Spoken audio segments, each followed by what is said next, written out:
নমস্কার। শ্রুতি নাটক হলুদের উপর কালো।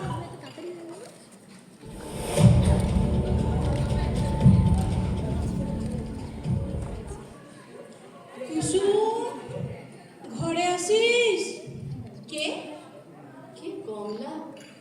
আয় আয় বস। কেমন আছিস কুসুম? আর আসি, ওই আসি একরকম। সব তো শেষ হয়ে গেল রে। কাঁদিস না, কি করবি বল? জল জঙ্গলের মানুষ বটে আমরা, ওই আমাদের ঘরের বাস। নতুন কাপড় পরেছিস, বন বিবি ঠান্ডেছিলি বুঝি? হ্যাঁ রে, তোর জন্য পোশাক আছে, এই নে ধর। আরে কমলা, মানুষটার কথা সবাই খুব বলছে বল। তা বলছে, তোর স্বামীটা ছিল পুরো গাঙের বড়া, ওরম বুকের পাটাখানা, ওরম বইটার টাঙ্কি, সোজা লোক পারত রে।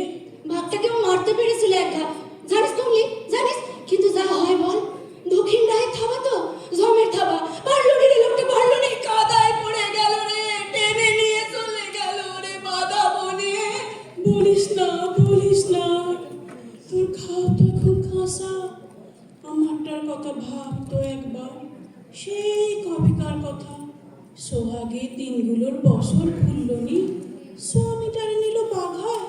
সাউরি বলেছিল তোর স্বামীর কথা, খুব সুন্দর বাঁশি বাজাতো নাকি? হ্যাঁ, জ্যোৎস্না রাতে ওর সাথে ডিঙিনে ভেসে গেছি কত দূর। ভরা জোয়ারে নাওখানা ছেড়ে দিত, বাঁশিতে দিত ফুল, কি উথাল পাথাল হতো, ভাবলেও চোখে জল এসে যায়। মশার খোলার মতো ভাসতে ভাসতে চলে যেতাম সেই বিদ্যে ধরির মোনা পর্যন্ত। শেষ দিন তুই যাস নাই ওর সাথে, তাই না? না রে, সৌদে মাঝি ছোট বেটাটা ছিল, ছেলেটাকে গাছে তুলে শাক ভাঙাচ্ছিল। গড়ানের পিছনে লুকিয়েছিল ডোরা কাটা। দুপুরে যখন নিয়ে এসেছিল রে, অমন সুন্দর চোখ, অমন বাসিতে ঝড় তোলা ঠোঁটগুলা, কিচ্ছু ছিল না রে। আর আমারে আমারে তোরে দেখতেও দিল না, বলে তুই মরতে দেখেছিস, তোর আর মরা দেখার নিয়ম নাই। ভাব একবার কমলি। আচ্ছা, তুই তো সেদিন দেখেছিলি আমার বরটারে, বল বল কমলি। দেখেছিলাম, গোটা কেরাম দেখেছিল তারে। তাজা মানুষ, জোয়ান মানুষ, বাঘের সাথে লড়ে যে বন্দেছে, সে কি সোজা মানুষ ছিল রে? সোজা মানুষ না, সত্যি সে সোজা মানুষ ছিল না রে। বাদার মেয়ে আমি, বাউলের মেয়ে, আমারে পর্যন্ত চোখে ধুলো দিয়েছিল সে, বল কমলি। এ কি বলিস রে কুসুম? মরা মানুষের নাম সব বলতে নাই? কেন বলতে না? দিন রাত এক করে ভালোবাসা ভালোবাসা খেলার বেলায় আসে, আর সেই ভালোবাসার মানুষটারে চোখের নিমেষে ভুলে যাবার বেলা বলতে নাই, তাই না? ওরে, তোর জন্যি, পরিবারের জন্যি খাটতে গিয়ে জান দিছে লোকটা। গ্রামের একটা লোক নাই যে তোর স্বামীটার জন্য মন ভাঙে নাই। বুকখান এমনি পাশান করে কথা বলিস নে রে কুসুম। পাষাণ পাষাণ তো সেই দিন হয়েছি যেদিন দেখছি বিয়ের পর থেকে বেলাবেলি ঘর ফেরা মানুষটা দুপুর রাতে ঘোড়া নাড়তে লেগেছে, ভাত বাড়তে গেলে বলেছে খেয়ে দাঁড়ায়। পাষাণ তো সেই দিন হয়েছি যেদিন আমার এই মধু আনতে যাবে মিশা কথা বলে ভর দুপুরে বেরিয়ে গেছে। ওর সাগাত শ্রীকান্তর সাথে বিকালে বাঁধে দেখা না হলে তো জানতেই পারতুম না। ওরা সেদিন না খোলেই নাই, ছিল ঘরে ফিরেছে সাঁঝের বেলা। আর পাষাণ হয়েছি আমি ওর পিঠে নখের আসর দেখে, সে নখের দাগ কার ছিল কমলা? কুসুম, চিচাস না কমলা। তোর সানপানা মুখখানা আমারও বড় ভালো লাগে, বড় মিছে তোর হাসি খান, ঠিক যেন বন বিবি থানের পৃথিবীর আলো। বুঝেছিলাম আমার লোকটার চোখে তোর ওই সান মুখের নেশা লেগে গেছিল।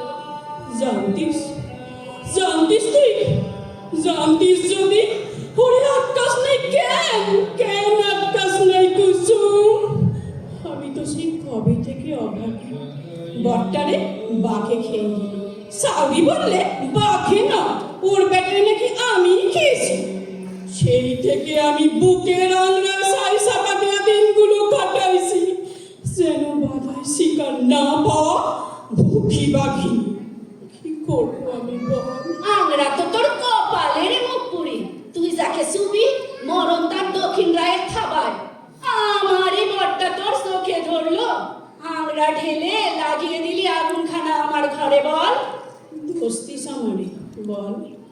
এক হাতে তালি পর্যন্ত বাজে না, আর এ তো মন মজারি।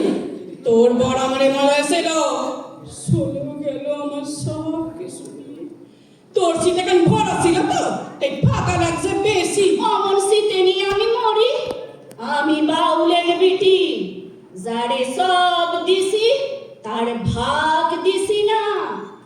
আমারে যে ঠকিয়েছে তারে মাফ করি নাই। মাফ করিস নাই মানে? কি করেছিস তুই?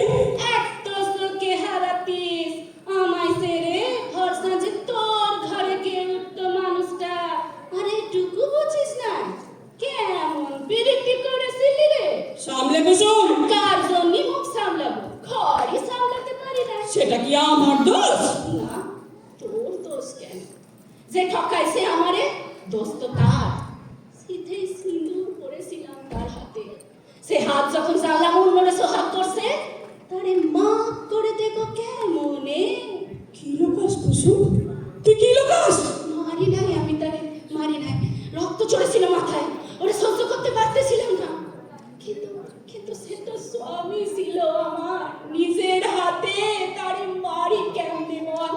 গেছে সে, তোর গেছে, আমারও গেছে, কিন্তু কিন্তু তাই তো খেসে বাঘে। তুই দেখেছিস, আরো 4 জন মেয়ে মরছিল, তাদের নামে তারা দেখেছে। আর আমি দেখেছি বাঘে। ওই বেইমানটা যখন মধুর সাপ ভাঙছিল, 10 গজ দূরে থাকতে হেতালের আড়ে দেখেছি ওই মস্ত বড় বড় কাটা মাথাটা, হলুদের উপর কালো, হলুদের উপর কালো। ওরম কি বাউলের মেয়ের চিনতে ভুল হয় রে? ও যে মরণের রোগ। তুই ওরে বাঘের মুখে ফেলে? না, আমি ফেলে পালাতে আসি না। ওই জোড়া কাটাটা ও তো আমি ছিলাম রে। ওই বাঘই তো নিয়তি ছিল, বেইমানের নিয়তি। কাঙ্কের বর আসছে, আমার ললাট ভাঙা সিঁদুরের মতো রাঙা রক্ত ছিল ওর দেহে। কুসুম, ওরে কুসুম, তুই আমার উপর শোধ নিলি না কেন কুসুম? আমি যে ওরে সব বস্তু মেরেছিলাম, আমার ভাগ্যে পড়ে যাওয়া গাঙে সেই মানুষটা যে জোর এনেছিল রে, আমি তোর পায়ে ধরে না হয় ওরে ছেড়ে দিতাম। ওইটাই তো তোর উপর আমার প্রতিশোধ। সেই বেইমান লাগরে তো আমি মারি নাই, ওরে বাঘাই নেছে। ঠিক যেমন একদিন তোর স্বামীটারে টেনে নিয়ে গেছিল। তুই জেনে শুনে ওরে বাঘের মুখে ছেড়ে এসেছিস? খুন করেছিস তুই, তুই খুনি। তোর মুখে রক্ত, তোর দাঁতে রক্ত। দেখ করলো, আমার হাতেও রক্ত। হাত নয় রে, এ হলো থাবা, দক্ষিণায় ভরাট থাবা। জানিস কমলি, জানিস আমি না আস্তে আস্তে সরে এসেছিলাম না এর পানে। বাঘটা তখন ওকে তাক করে নিয়েছে, ঝাপটা যখন দিল আমি দু চোখ ভরে দেখেছি। বেইমানটাকে যখন মাটিতে পেরে ফেলে ঘাড় ধরলো, আমার মনে হয়েছিল আমি যেন। তোরে বাঘে বেজবা করে নাই কুসুম, আমায় করেছে। আমার মরা বরের বাঁশি আর পিড়িতের দিব্যি। আজ থেকে কুমলি তোর বাঘা শুটিং হল। থাকবি নাকি আমার সাথে? কুসুম কমলা একসাথে একাদশী করব, নির্জলা একাদশী রে। আর বাদায় যাবিনি, মধু ভাঙতে যাবিনি একসাথে? বল বল বল। এক নাওয়ে যাব কিন্তু। যাব যাব তোর সাথে বাদায়, একসাথে মধুসাম ভাঙব। বাজি থাকবে, মরণের বাজি। তুই না আমি, কে আগে হেটারে জবে থাকে, হলুদের ওপর কালো দেখতে পায়। শেষ হলো আমাদের শ্রুতি নাটক হলুদের উপর কালো। প্রতি বছর বেশ কিছু মানুষ জীবিকার তাগিদে সুন্দরবনের সংরক্ষিত অঞ্চলে প্রবেশ করে রয়্যাল বেঙ্গল টাইগারের আক্রমণে প্রাণ হারায়। প্রকৃতি জীবন নির্ভর এবং জীবিকার সাথে এই মৃত্যুগুলি সামাজিক অভিঘাত সুদূর প্রসারী। ওরা বাঘের সাথে ঘর করে, ওদের জীবনের রং হলুদের উপর কালো। কুসুমের ভূমিকায় তনুশ্রী চ্যাটার্জি, কমলার ভূমিকায় সঙ্গীতা নিয়োগী। আবহাওয়া কৃতজ্ঞতা নেচার এফেক্ট সাউন্ড ও রচনা ও আবহ সংযোজনা করেছে ডক্টর স্পন্দন নিয়োগী। নমস্কার।